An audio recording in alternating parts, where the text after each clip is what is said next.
standing, so I'm always ready. And Tupac is with me. Oh, that's perfect. So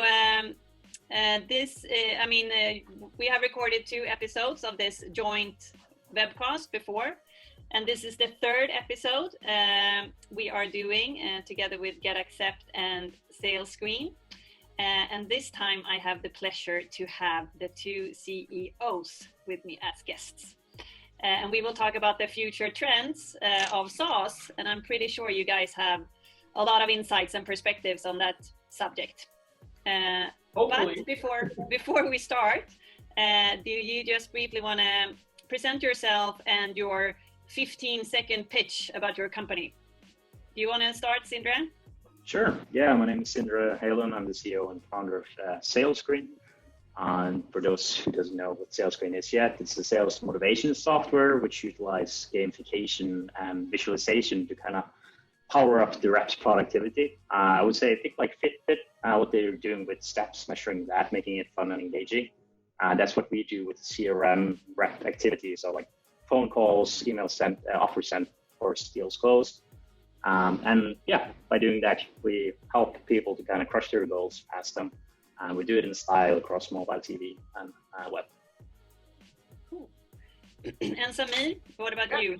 Samir, Smajic, coming from GetAccept, CEO and founder. So what we do is that we arm the sales rep with a tool so that they can be more personal, engaging, connected to their sales collateral, and help them close more deals through that and e-sign more contracts in the end. So if you want to close more deals, GetAccept is something for you. That's the tool. That's the tool. And my name is Frida Ahrenby. I'm the VP Marketing at GetAccept. And today, as all the other times, I will be moderating and asking you guys questions. So, as I said, the topic is the future of SaaS, and we will talk a bit about what you see is around the corner, what trends to look out for, and how you see the industry landscape shaping going forward. But can we just, before that, can we just sort of go back in time, and maybe you can give me the story of when you decided to start your companies back in 14 and 15, what trends did you see back then that made you decide to go about it and launch your businesses? Samir. Yeah, I can go. Back in the days, 5 years ago, we were running separate businesses and we saw a lot of deals going dark. Going dark is actually when nothing happens to it. You are often afraid of your competitors, but we saw that being a big struggle. And we tried to figure out why. And we also saw that a lot was happening online. Business to consumer was changing, where every store then closed down on the street, but opened up on the web. And we thought that the same thing will happen to B2B.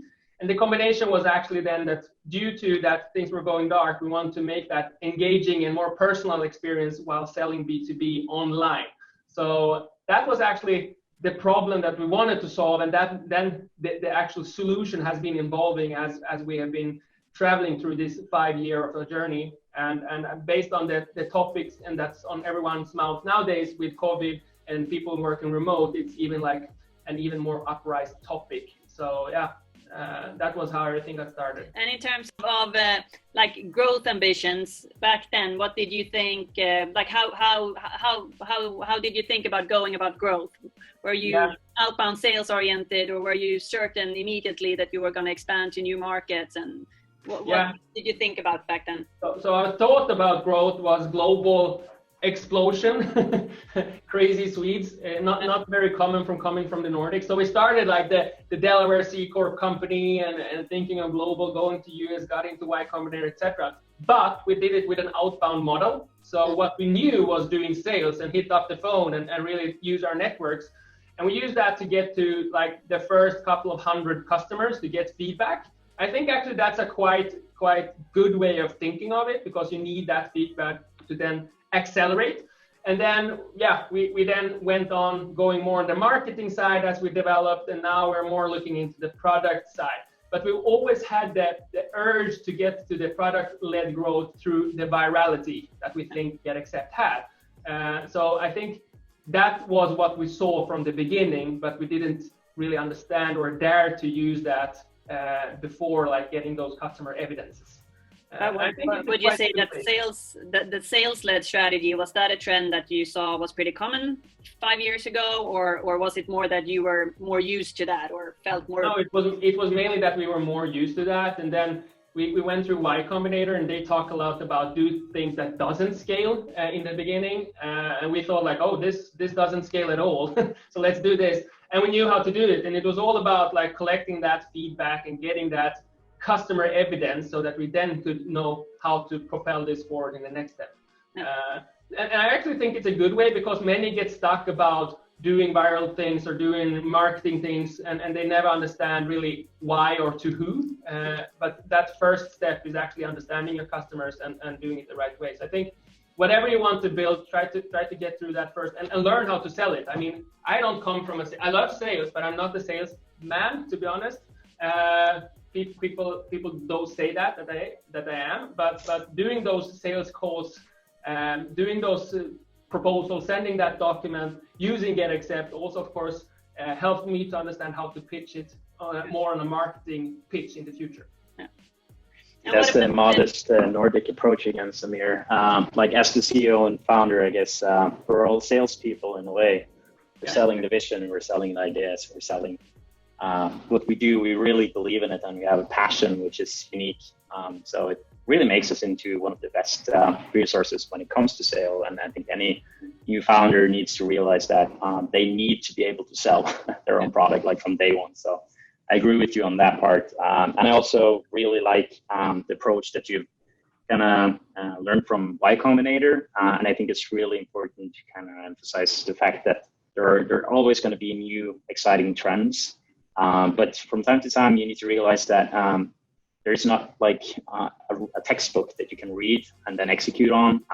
And definitely, if you want to reduce the risk, you need to get going and get some customer feedback. And that's something that I've learned from day one. And I'm guessing that's where you kind of headed, Frida. Like, what's the story behind SalesScreen? And you mentioned 2014. That's actually the year we launched SalesScreen, which is really like, in a way, what started our company. But and if you want to see the actual company behind SalesScreen, you have to go all the way back to 2011.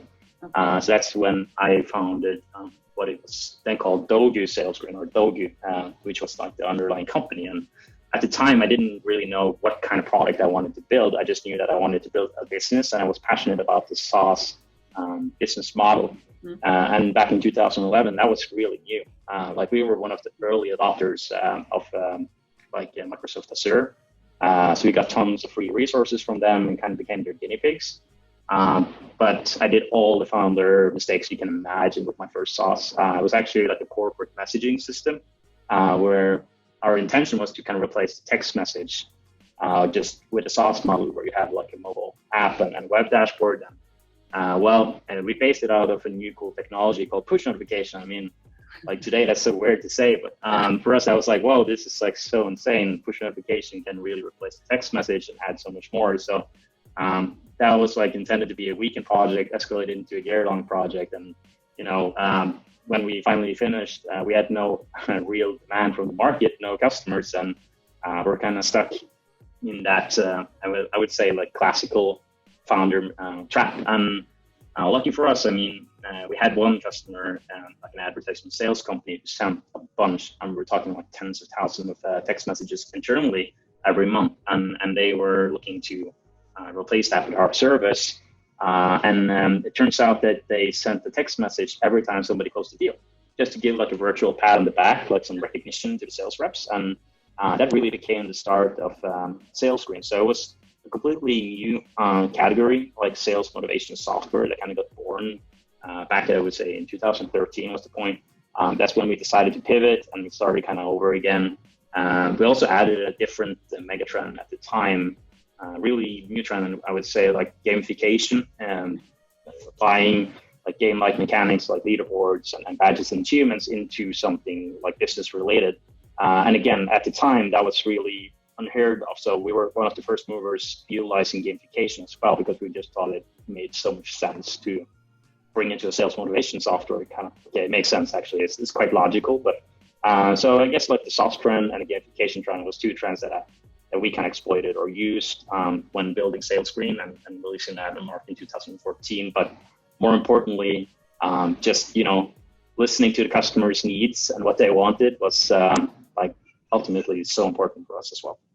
And did you decide to go global right away, or did you start in Norway and grow organically, or how did you go about it? We had a bit different story than GetAccepted. Like we actually bootstrapped it because we could. We were students at the time, so we took a lot of consultancy work to kind of fund the business. So we didn't have to take any outside investment, and therefore we kind of had to start with our home territory, which was Norway. But we had like one virality element built into our software, and that is, every time somebody closes a deal, the TV screens lit up with, at the time, like "I have the tiger" and your amount, and like people got really excited. So naturally, when other salespeople came to visit this first customer's office, they saw the TV screens, they fired up with like music and everything, and they got really excited. So when they came back to their own office, they decided to figure out who is this company delivering the solution, because we want the same, and they didn't even know what it was called. I had to do their research, but I remember like they started receiving inbound calls from companies like Tryg Insurance, like, "Hey, we saw this when we visited this other client, and we really like it. Like, is it you who sell this?" We're like, "Yeah, it is. Okay, we want to buy." All right. "Oh, okay." So we actually found something now. So we managed to, without any marketing budget, scale to more than 200 customers in Norway alone. So we took the route from Norway, and then a bit more untraditionally, we didn't jump directly into Sweden. We actually jumped directly into the US in 2016, and then to Sweden and Netherlands and Singapore. So it's kind of traditional route in a way. So you are in Asia now as well? Yeah. We are actually we're the only supplier, which is a true global supplier of sales motivation or gamification software, if you want. So what about, just briefly, sales or distribution channels? Which ones do you use? Do you do inbound, or is it user-based or sales-based? Or we've definitely started like Samir with doing a sales and outbound approach. So that was like first and most important way to kind of get traction and get some insights into what the customers actually need. From there, we kind of went over to marketing, and we started to receive like 100 plus inbound leads every month. And our salespeople became, let's say, I don't want to use this word, but let's say lazy. Yeah, let's just do it.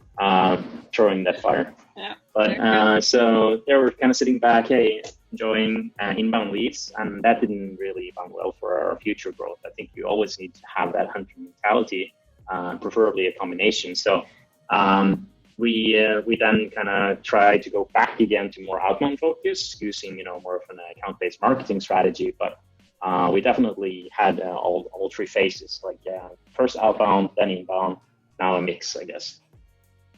Interesting. So you both touched a bit about on product-led growth, which is, if you just Google hot trends within SaaS 2020, that is one of the first one that pops up. So what are your takes on that, Samir? Would you say that we have product virality built into our product, or? Yeah, no, but I mean, there's different levels of product-led growth.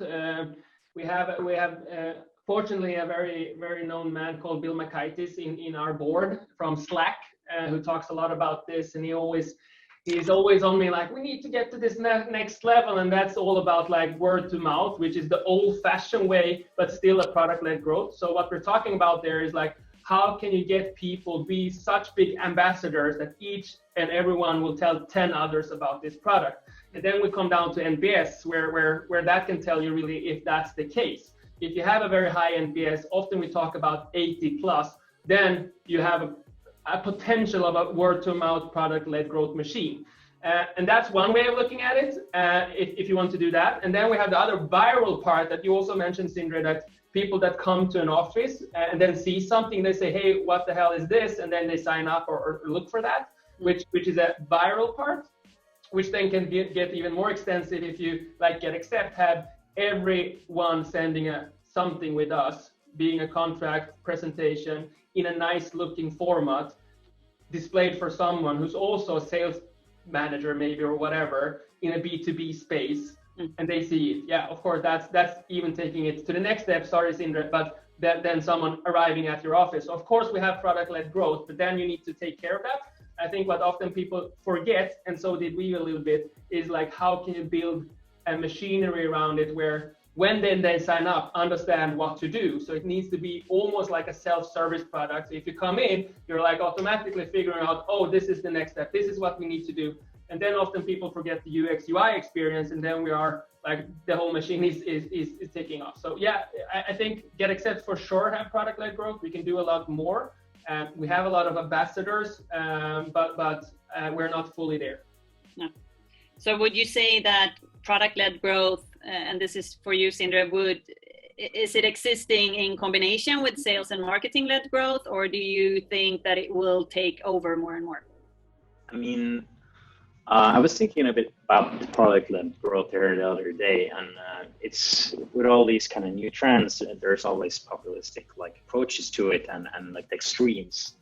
I usually try to live somewhere in between, but there's definitely, product-led growth is a go-to-market strategy that really relies on user experience to acquire new users, to retain their existing users, and really grow your business. So like that's your main channel of growth is your product. And I don't see us ever really getting there. In a way, I can see GetAccepted doing it because of in every email kind of being sent that there's a link back to GetAccepted. So there are like a network effect there as well, I guess. Like the more users who's kind of used to it, the easier it is to kind of be comfortable with using GetAccept as well. So there are some benefits with you guys. I don't really believe we have it, but I like the concepts of product-led growth. I think that having a stellar user experience in a world where you have like a software for every niche out there is just going to be increasingly important, because we lose so much users. Like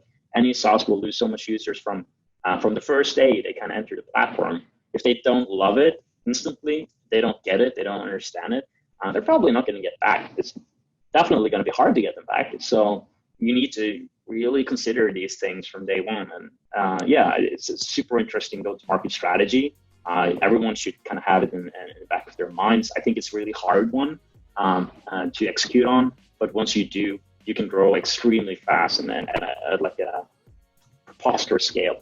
Yeah. So. Is it a lot of is it a buzzword, would you say, in the US more than in Europe? I guess Samir touched it as well. Like he has, one of the staff guys in his board, so he probably hears this more than me. But it's definitely a big thing with Y Combinator, and a lot of these really high growth, well-funded companies are in the US. They're looking for these types of viralities and network effects. I mean, one thing that I've been kind of thinking about with my own software is, we have so many salespeople, so we would actually be able to stack rank salespeople anonymously, like within an industry or even territory. So that would be a network effect that can make it really valuable if you could put up on your LinkedIn profile, like, hey, I'm top 5% sales rep in Malmö or Sweden or within the SaaS industry. That's like a big kudos, and that's something we could potentially get to, but we don't have it a big enough user base to really have that being relevant right now. So if we're utilizing a different trend called blitz scaling or something like that, and really get a lot of users, or maybe even like a freemium version where the only thing you get is like the stack rank compared to everyone else, then we could touch some of the product-led growth benefits. But yeah, it is a bus, but it's an important one. Like it's everything starts with a bus, doesn't it? Yeah. So let's just I see that time is flying by, but let's just touch upon another question, because you give so much interesting points here. In terms of business models, subscription based being around for quite some time now. Also another trend that people are talking more and more about is more pay as you go or user based for SaaS services. Is that a trend you're looking at applying, or what's your take on that? Samir, do you want to start just briefly?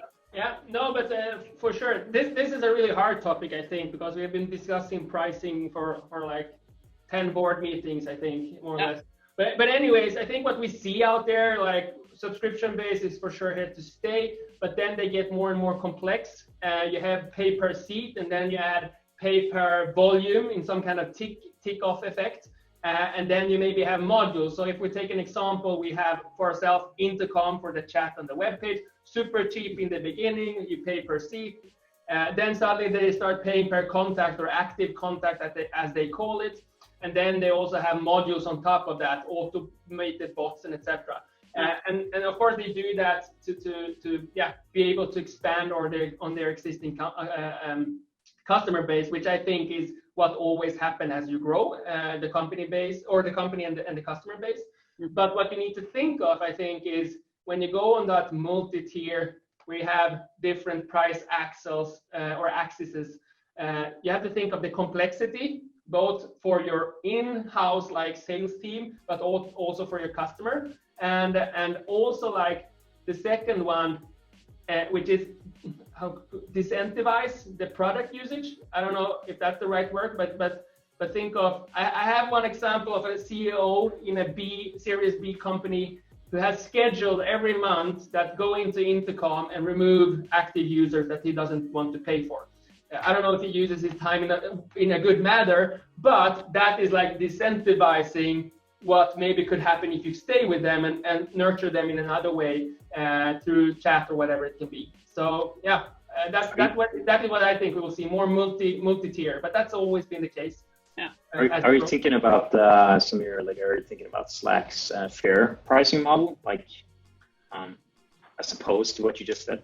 Yeah. We are one of the companies that don't pay for Slack, but what Slack is that's really good and that we have been discussing a lot is like, as you said, you want to build something that goes viral through that you get a lot of free users and that you have a very valuable free user tier where they can use the product more or less how they want to, which is the case in Slack.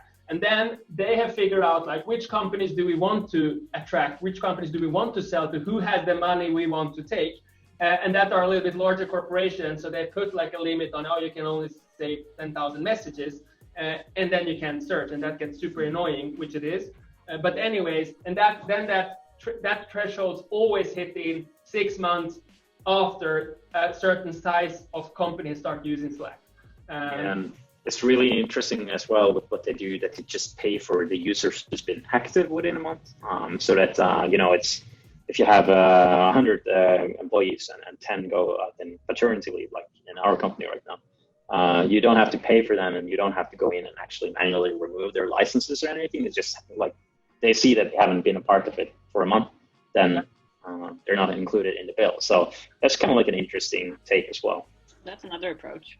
I think that's the approach that everyone wants, but that no one dares to do. Yeah, exactly. Is it something that you would dare to offer with SalesScreen? We actually used to have that up until recently. So we've had this for years. The fact that you could add and remove users as you wanted, and you actually paid per second. So it's automatically kind of adjusted. But then, we decided to go a different route. And I think it's interesting, like, first off, to your original question, like, I think SaaS is SaaS, it's centrally hosted leased software as opposed to the traditional one you buy on CDs and install versions. So, what we're talking about is innovative ways to charge the customer to price our service. And I've seen a couple of things which kind of made me fall off my chair lately. Like one of them being a joint customer of us actually charged me like payment subscription gateway. And their first offer, I just like, are you crazy? But it turns out that they're not. They're actually charging like percentage of all the revenue you run through their software. So in reality, it's like they're taking 0.8% of your revenue, but what they're doing is perfectly aligning themselves with their customers' growth. So we're a very happy customer of them today. But when I saw that first offer, I was like, no, you're crazy. Like, you can't do that. But I mean, it makes sense. And they got their inspiration from the credit card industry, I guess.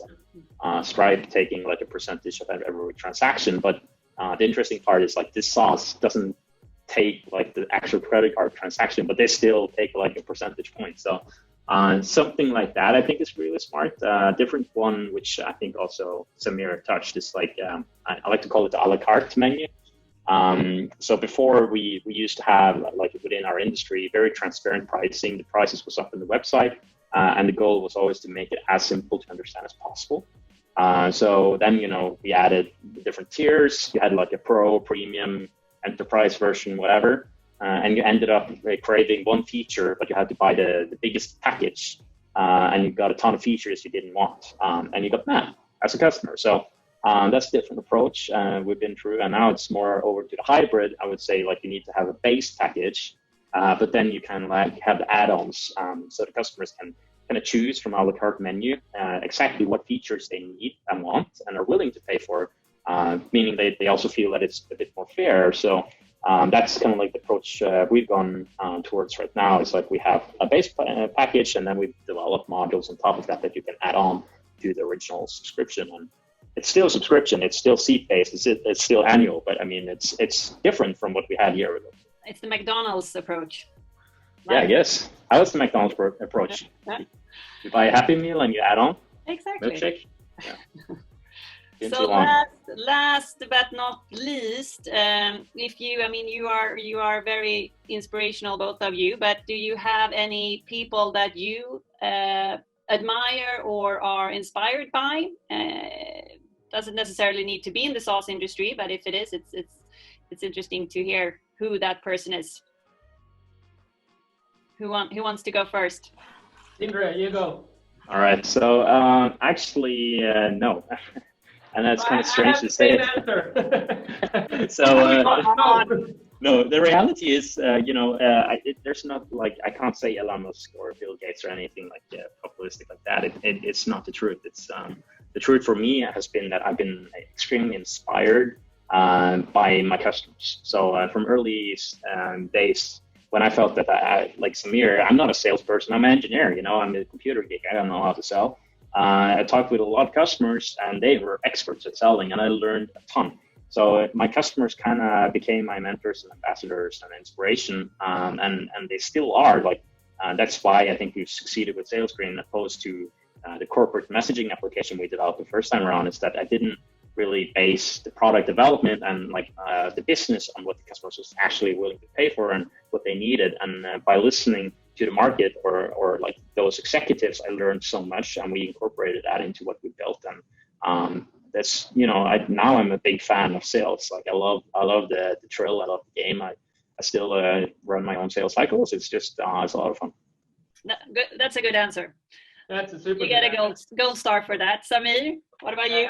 I was also saying no first, but then I was thinking I admire a company very much, and that's actually HubSpot. I think they've done a fantastic journey. Both and Brian and Dharmesh are really like great founders in many ways, but they fought against the crowd a little bit, because when they went out, people said you can't sell to SMB and become big. You need to go enterprise, and they didn't, and they're big. And then now eventually they're shifting to more enterprise. But anyways, they fought against everyone else, and they did it through really building a super strong culture. I think they have like an eNPS, like an employee NPS on 80+. I've seen even numbers up to 90. And I think that in combination is an unstoppable company. So they've done so many rights, and I'm really impressed of their journey and what they're doing. And I've been visiting them for quite a few times in Boston, and always been very welcoming. Talking to everyone, being in their product department is so cool. They deliver so many things, and they're really an inspiration as a company. Yeah, I agree with that. Also a good answer. So time flies. We're going to wrap this up. Thank you so much for answering my questions. And as always, we're going to summarize the key insights and put up on our landing page and share it in social media and everything. And before we say goodbye, I think we have to say happy birthday to you, Samir, right? Thank you. You have some stuff, some merch to put on. Happy birthday, Samir. Thank you, both of you. Have a great birthday. Thank you, and have a wonderful day. Thanks for having me. Cheers, bye. Cheers.